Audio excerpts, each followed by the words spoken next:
Hi, everybody. So it's been a little bit of time since I've been here to do a topical study. And tonight, this is actually something I'm excited to talk about.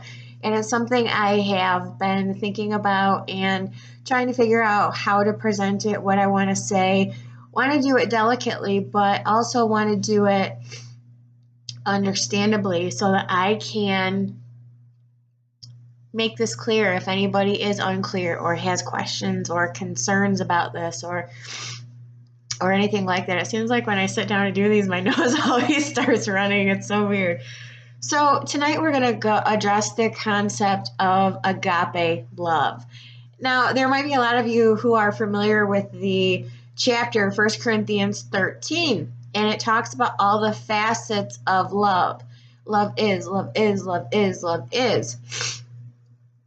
Talking about what it does, delights in, what it rejoices in. But there's one very simple underlying premise, and that is within the word is, or in the word rejoices, or in the word delights.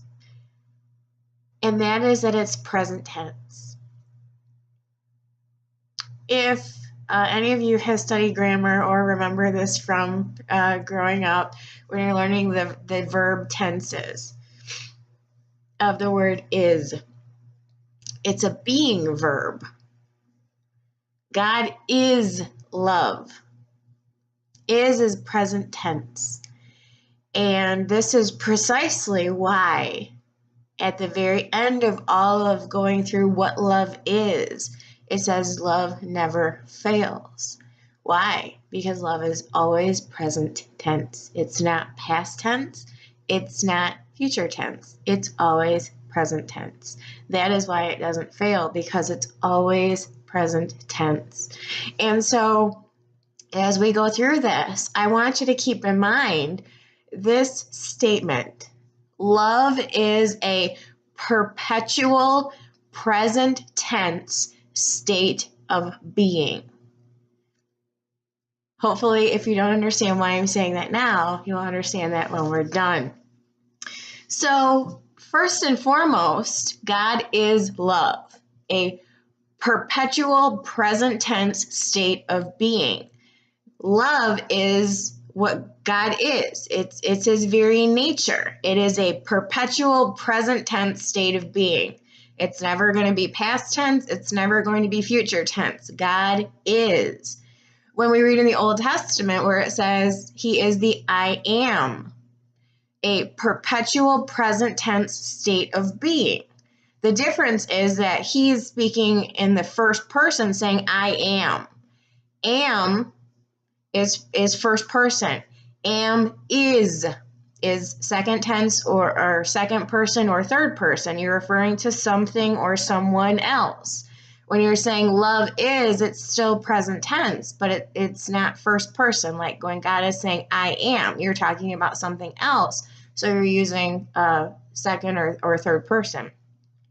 In this case, second person, to say it is, something is a certain way, but it's still present tense. So if you think back to school when you were learning about the verb tenses of being, the being verb, am, is, are, was, were, be, being, been. Those are the being verbs in their tenses. And you've got present, past, future, and all of these other things.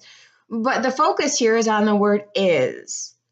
Is present tense, which is why, again, we go back to love is a perpetual present tense state of being.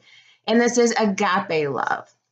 Now, first and foremost, before we go through the facets of agape love, I need to make a very, very big distinction. And that is that agape is unconditional sacrificial love, like Christ demonstrated for us. It is different from storge, which is familial love, the love that, say, a mother has for a child. It is different than filio, which is brotherly love, the love that you have for your friends. It is different from eros, which is romantic love. And that's a really big distinction, especially when you're talking about the facets that we're going to go through from 1 Corinthians 13. These are not transferable to eros, which is romantic love. They are transferable only to agape love, which is sacrificial love, which is the love that Christ had for us, the love that God has for us, and the reason that he sent himself in the person of Jesus Christ to begin with, to lay his life down so that we can be with him forever.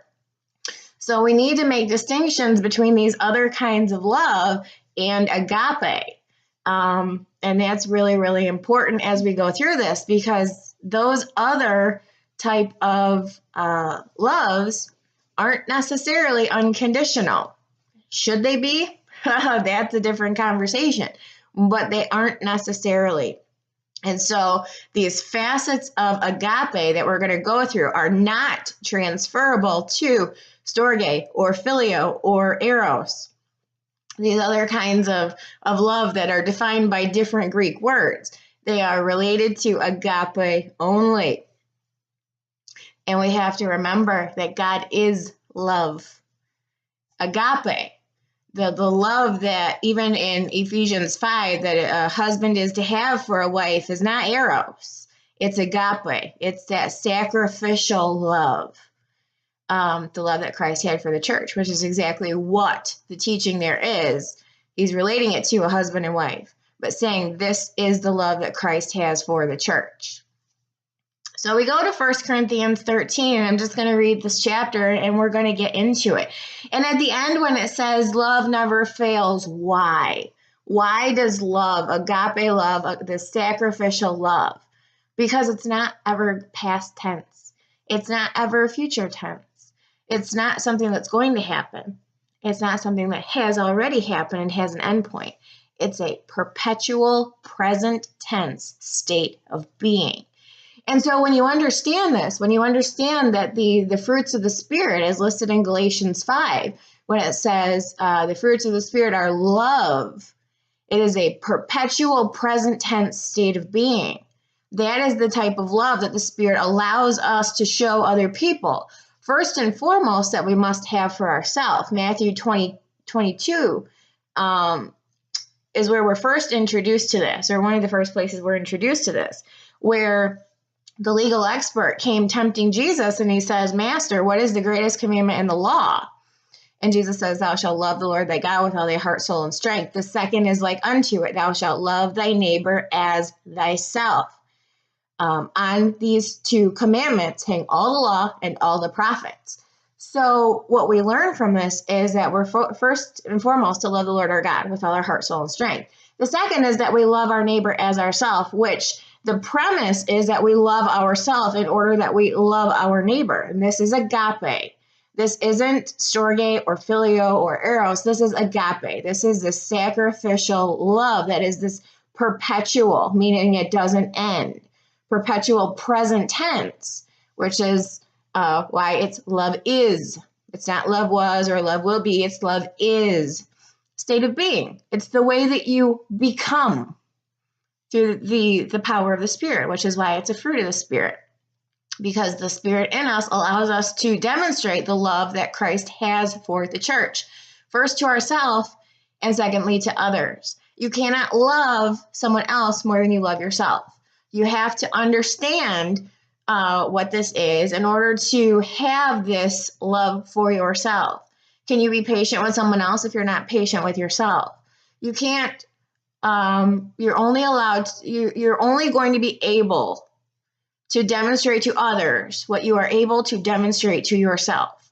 That is a limitation that we're going to place on this capacity to show this unconditional love, is if we don't first love ourselves to this degree and then are able to, as a result of having it for ourselves, demonstrate it to others, which is why he says, love your neighbor as yourself.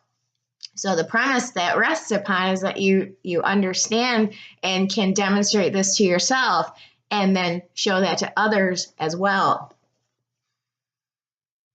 1 Corinthians 13. So let's read this and let's learn about these facets of agape, this sacrificial kind of love, and understand how it can never fail.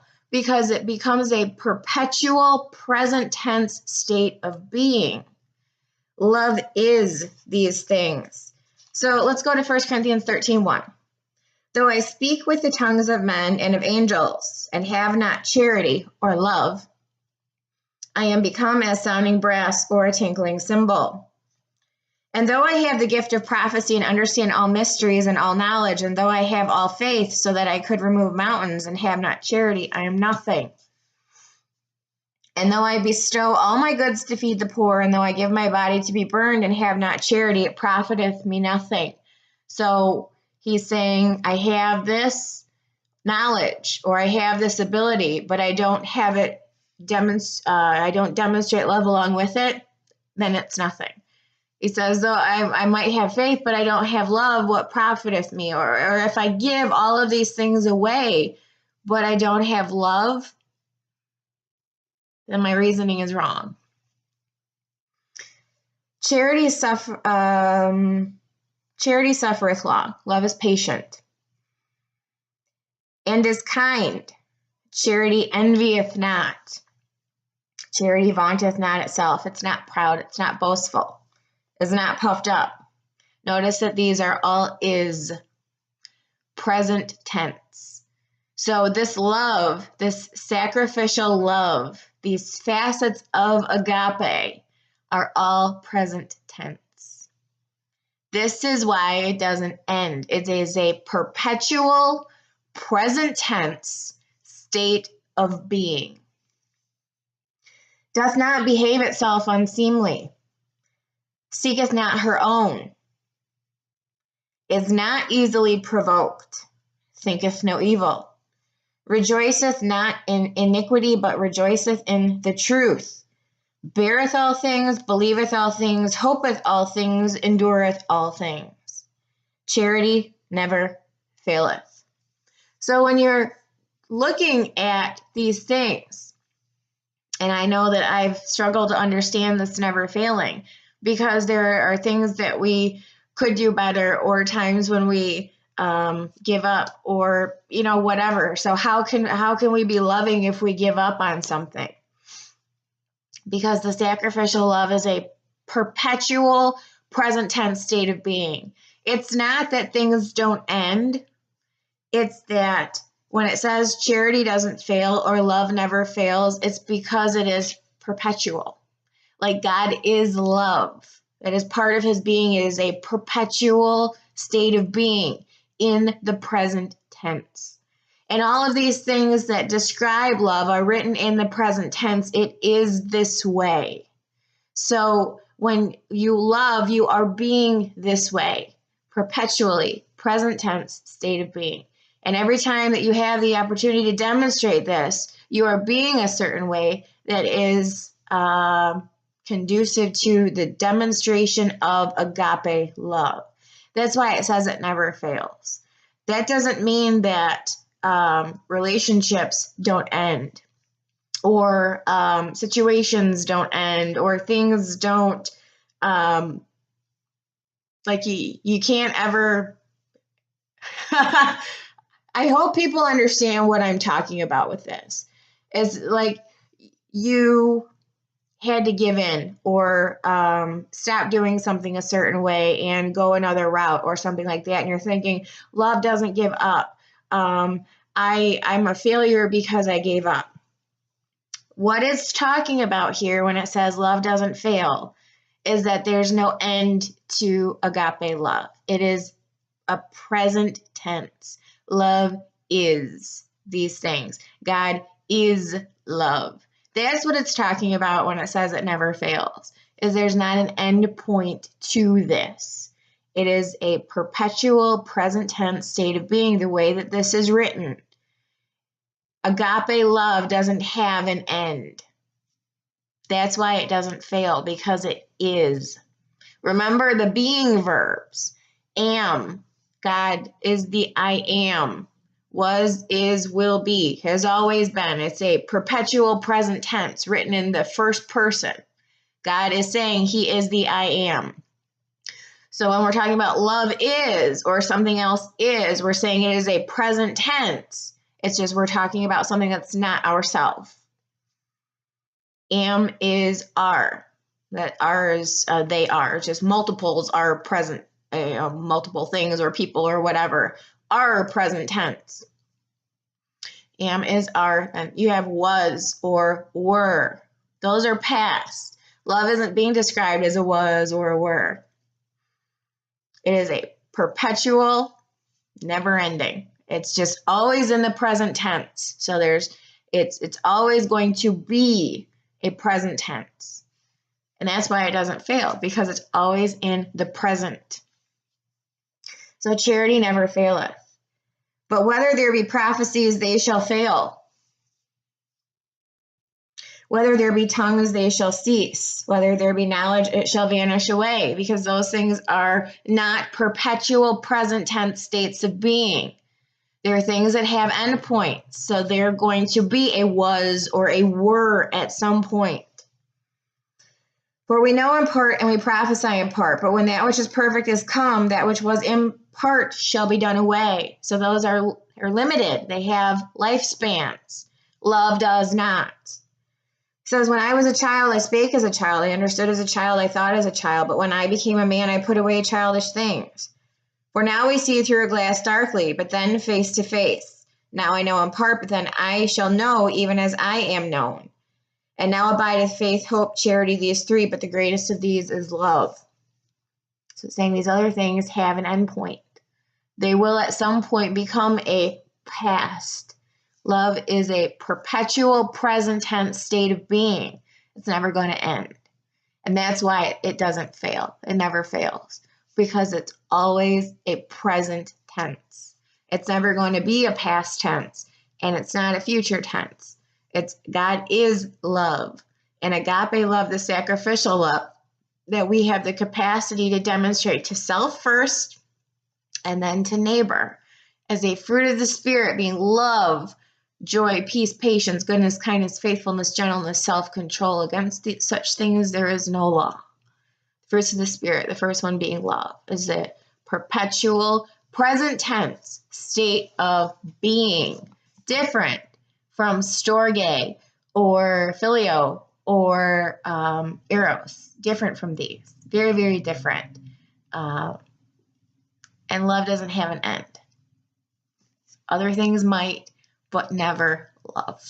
So I just wanted to throw that out there. Hopefully that was understandable. If you have questions, comments, or feedback, as always, please leave them. Take care, and I'll see you guys later.